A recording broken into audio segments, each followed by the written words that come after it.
Growing replacement heifers is an important part of any cow-calf operation.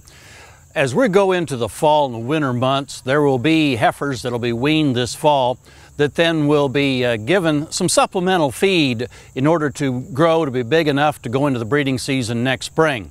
If you're putting together a growing program for replacement heifers, especially a grain mix that's going to be mixed by the local mill, I would encourage you to include one of the feed ingredients called ionophores.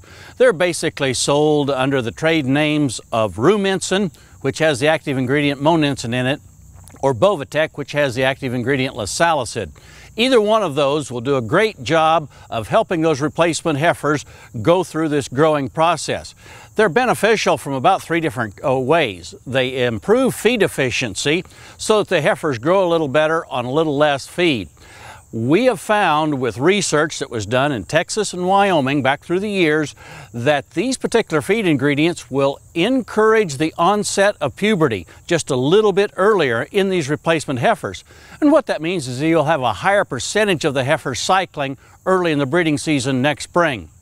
Last but not least is the fact that these particular feed ingredients are really helpful at preventing coccidiosis, which is important in young cattle going through the winter months.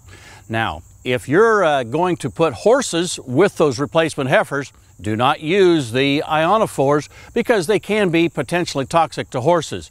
And if the cattle are intended for all natural programs, most of them will not allow the inclusion of an ionophore. But for the rest of us, if we're going to have a grain mix put together for replacement heifers, I strongly encourage you to include one of the ionophores this year. Hey, we'll visit with you again next week on Sunup's Cow-Calf Corner.